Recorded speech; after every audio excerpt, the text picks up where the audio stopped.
Hello, everybody. Welcome to Top Secret, where we talk all things about insider threats. Today's discussion is why malicious employees love Active Directory.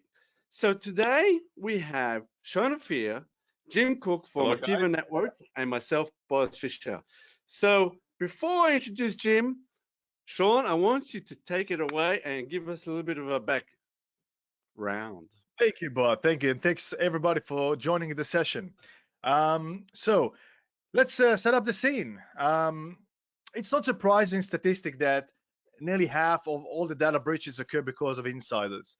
Such breaches can lead to catastrophic financial and reputational damages. Now, insider breaches vary from unintentional, such as human errors or lack of knowledge, lack of awareness, carelessness, or even malicious intent. But how much damage can insider inflict in an organization will rely on the volume and quality of data they can put their hands on. Now, 90% of the world enterprises organizations use Active Directory as the primary method for authentication and authorization.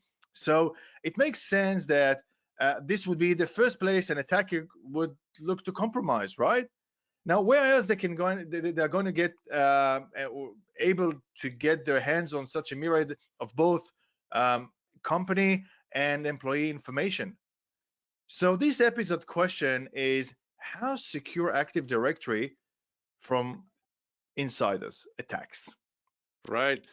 Excellent scene. So today's guest is Jim Cook from Attivo Networks. So Jim, just give us a bit of your background and your role that you play within Attivo. Yeah, thanks, Boaz. Thanks, Sean. Hello, everybody. So yes, I look after Attivo Networks for Australia and New Zealand. Attivo is a US-based technology vendor focused on detecting and responding to privilege escalation and lateral movement. And the central thing around those is Active Directory, because almost all attackers go after it. So I was very excited when you guys asked me to be on this, because it's a subject close to my heart. Thank you. Good. So let's dive in straight away. So how can an employee, let alone be malicious, how can an employee take advantage of Active Directory? Yeah, so I suppose there's a few different sort of ways that employees can get involved. I think the first thing to remember is that AD itself was built in the 1990s, and it's been in many organizations, therefore, for 2 decades. And it grows organically. So, as organizations buy other organizations, open offices, people leave, join, applications get built and torn down. AD has an input into all of that, because it's like the beating heart of the organization. And so over time, you just get this sort of sprawl of information, and it's really hard to control. And it was never really designed to do what it's doing today. So because of that, as an insider, as an employee in a company, you can ask AD anything you want, and it will just tell you. So if you're technically savvy, you can ask it you need this information. You can ask where are the critical users, who are the domain administrators, which are the people that look after AD, and it will just tell you. And then from an attacker perspective, because of the complexity, it's often easy to find ways through security by using Active Directory. So it kind of depends, if you, as an insider, what you're really intending to do as to how detailed you need to be. So what I mean by that is you can go and get a transfer to a different part of the organization which has got the information you want. But if you're technical, you don't need to do that. You just need to find someone that works in that part of the organization, and then get to their credentials. Okay, so how would that attack sort of progress from start to finish? Just give us the scenario, for example. Yeah. Okay. So let's maybe just quickly talk about what credentials mean in this sort of context. Because everything's connected to the IT systems are connected together with AD. To get into an IT system, you need credentials, and that's what's stored in Active Directory. So as an attacker, you sit down at your desk and you say, I need to get some information from the finance team, because that's my objective, is to maybe exfiltrate some financial documents. And so what you would do is you would find out who works in the finance team, and then you would try and either trick someone through social engineering into giving you useful credentials, or if you're technically savvy, you can deploy technology to do that for you. So one way of doing it, for example, would be to phone the help desk and say, hey, I've got a problem with my computer. Can you come and take a look? And then when the help desk person logs into your computer, you steal their credentials, which are, of course, a higher level, a privileged level of credential. And then you can then use those credentials to log into the other person's computer and take it over. Okay, so they've basically taken those credentials, and then what? So is it just as easy? Okay, they've got the credentials, now they've got access to the financial records that they have been trying to get their hands on? Yeah, if they've got if they've found the right person who has access, then they can absolutely do that. Many attacks, though, actually go after Active Directory, because if you control AD, what's called being a domain admin for AD, then you can literally, it's like having the skeleton key. You can get anywhere in the organization, absolutely anywhere. So excuse my background dog alarm going off there. So if that happens, this is part of the problem. So it's really important to make sure you cut down the level of exposure that AD has, because that's how attackers can get to domain administration. So red teams will generally go after AD, and they'll do certain sort of tests. They'll ask AD questions and find out information. But what they're really looking for is things like a user who has been given a special level of access, and then it hasn't been taken away again. So someone goes on holiday, they give Jim, their second in command, access to whatever they should have access to. They come back from holiday, and it just stays there. So there's this sort of hidden access that people can start to use once they understand how AD works. I assume that when it comes to Active Directory, the privileges are not given just for individuals; they are also given for specific roles. So there are, virtual users that are being created, and users can get allocated with these accounts. So even though these are AD accounts, but these are not individual human accounts, but they have the privilege, right? And that's the problem when these roles are switching from one to another, inheritance. Yeah, absolutely, and groups as well. So in AD, it's called groups. So Sean's a member of the admin group for this particular system, but then you get this problem called nested groups, which is part of the problem with evolution of the way AD's evolved, is that there may be a subgroup that's part of a group that nobody really knows about that still has the same level of access, and so it's kind of unpicking that and bringing visibility to it. That is what, when we talk about reducing the footprint of, or the attack surface for Active Directory, that's what we're really getting at, is sort of unpicking those hidden privileges that exist in almost every organization. Well, actually every organization, I would go so far as to say. Yep. So how aware are the technology people or the networking people about this challenge that they have, about this problem, in terms of Active Directory being such a juicy target? Yeah, well, look, I think everyone knows it's a problem, but it's been, if I change my analogy from the beating heart to the plumbing of the organization, it's just been there for a while. It's hidden in the walls. People don't really think about it, and so I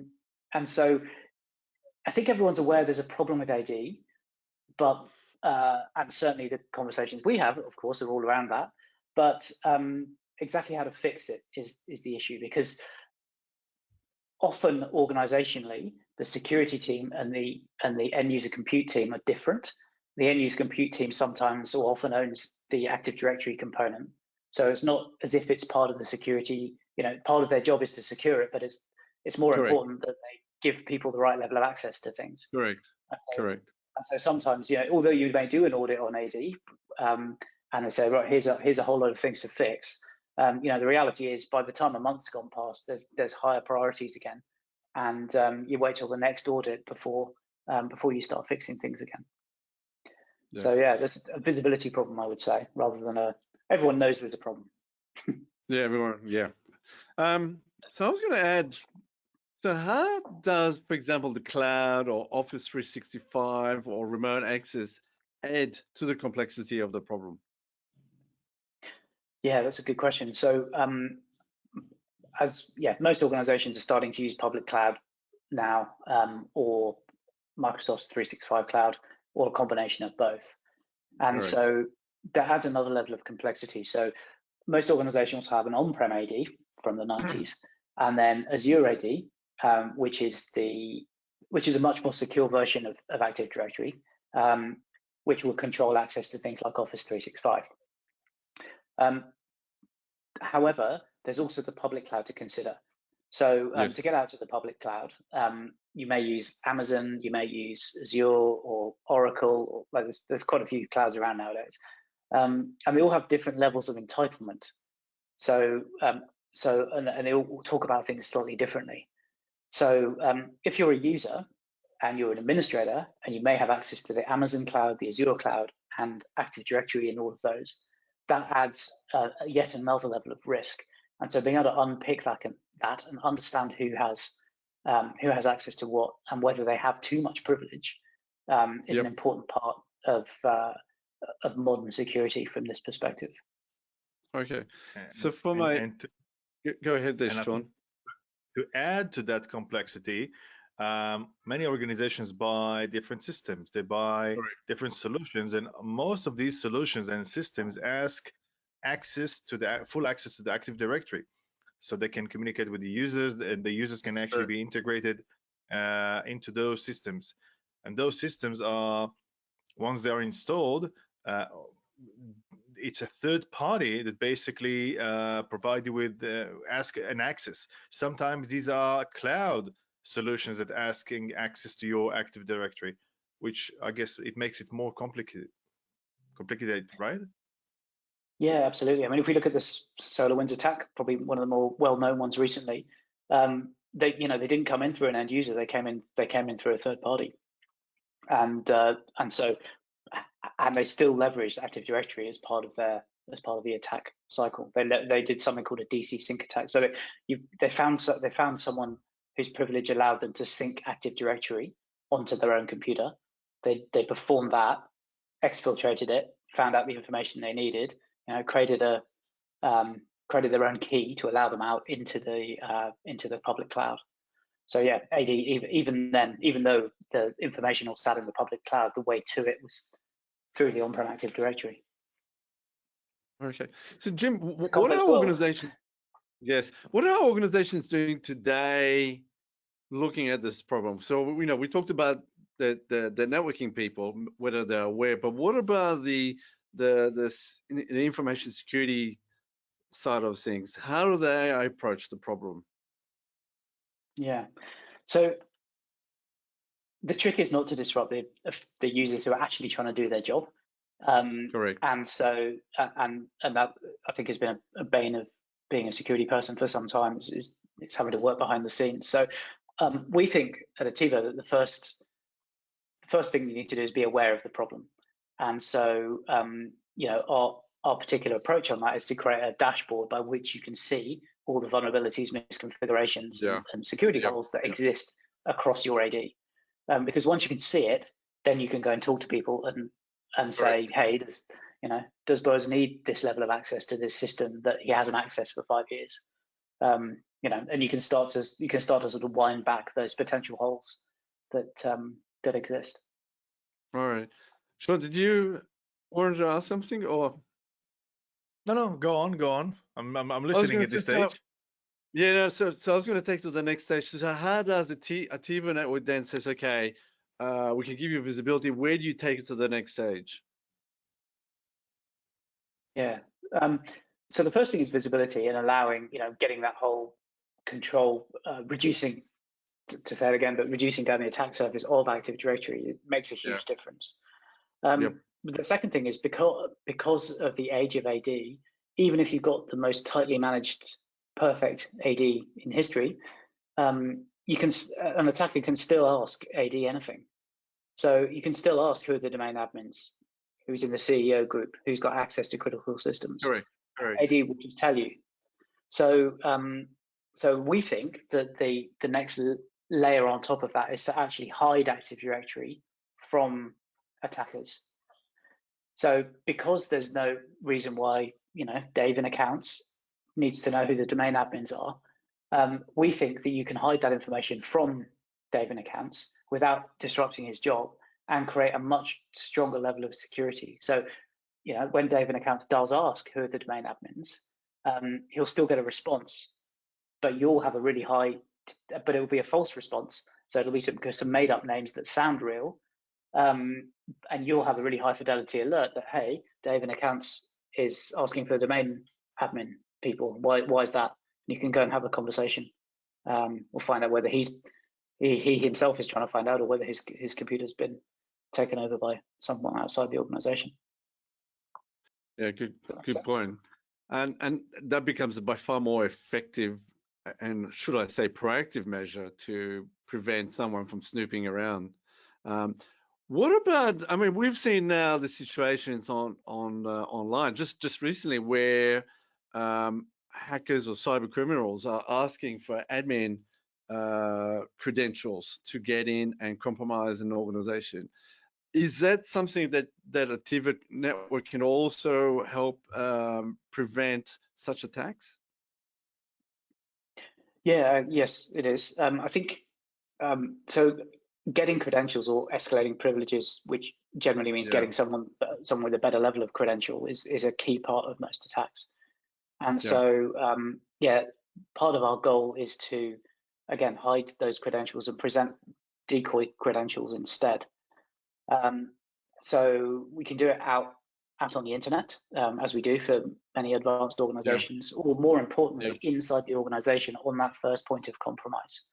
So, from an insider perspective, someone may, if they're motivated, actually apply for and get a job in your organization just for nefarious purposes, but they're still going to use their computer, and they're still going to try, if they're using a cyber attack, they're still going to try and get information. So they're still going to try and get credentials off the computer. And so we can hide those. We can put decoy credentials instead. So you can't ask AD. You can't get the credentials. That really restricts your ability to move around inside the network. So something else that might be relevant to this, though, is if you're an attacker and you can't trust AD anymore, and you can't trust the credentials that you found, and for some reason someone hasn't come and tapped you on the shoulder, which by now they pretty much should have done. You may then do a bit of network scanning. So you may sort of look around, see if there's any computers nearby that you can get into, by using RDP, remote desktop protocol, or something like that.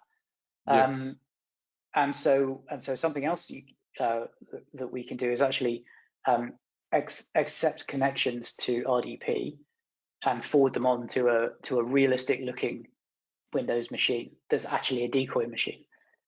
So the attacker they think they've made a connection, they think they've got to a new computer, and they're slowly moving forward in their attack.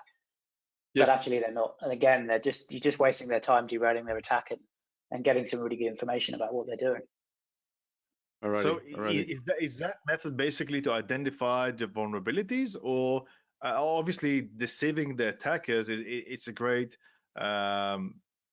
methodology, to prevent real attacks. But what a client, for example, can learn from these virtual or non-real attacks?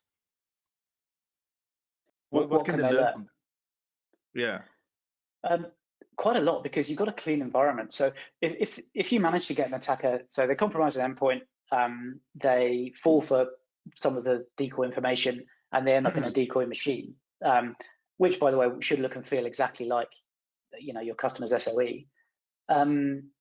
It's a completely clean environment, so you can see absolutely everything that they do from that moment onwards. So from an incident response perspective, if it's an advanced organization, and they have an incident response team which is different from the detection team and really getting, quite serious about it. This means you can actually look for the indicators of compromise that the attacker is producing. You can see what they're downloading. You can see what keystrokes they're using, which will mean that, because it's possible, or sometimes even likely, that this is not their first time in your organization. So the goal in this case is to find out what other machines they have access to, what other entry points they've got, maybe what sort of malware they're downloading. So you can then go and do a scan of your network to find out where else that indicator of compromise might exist. Alrighty. Yeah. Now, Jim, I know that your organization provides a sort of a very, very valuable assessment. Can you explain on that?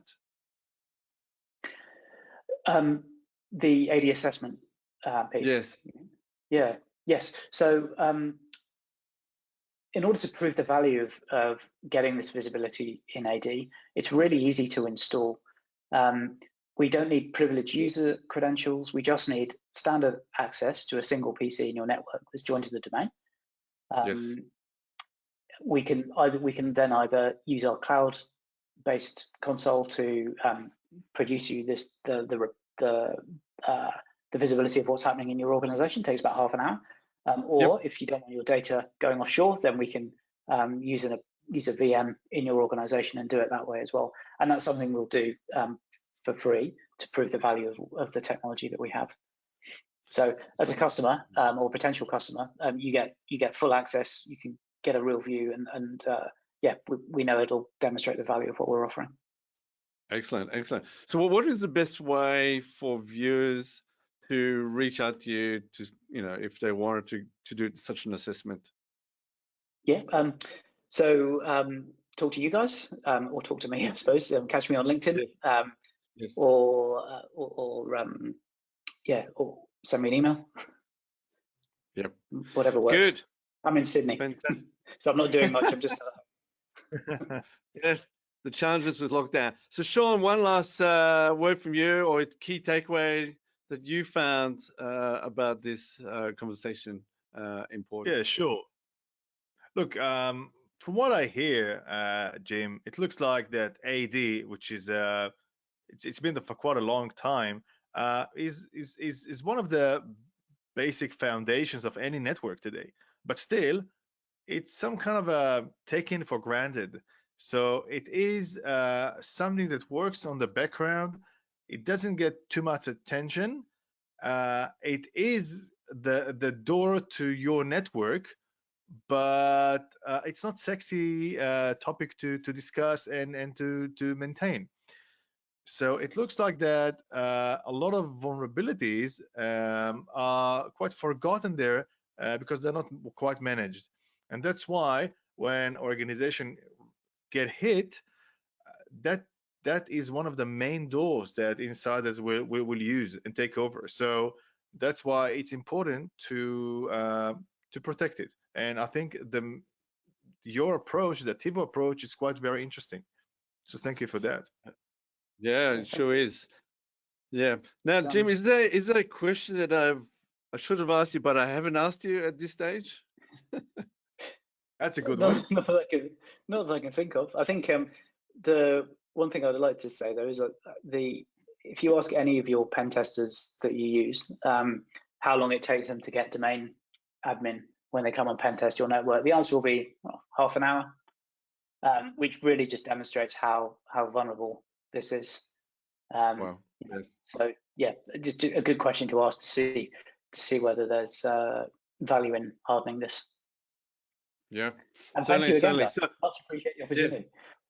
So what I'm going to do is I'm going to put all the details down below, so you'll have access to Jim, you'll have access to, if you're interested in doing this assessment, which I highly recommend. Sean, any last words that you want to? Everything will be recorded. Please comment and subscribe to our channel, and all the details will appear just below. Yeah. So Jim, look, again, thank you very much for coming along on as a guest. I've really learned quite a bit about it. Sean, thank you as well. And we'll see you next time. Thank you.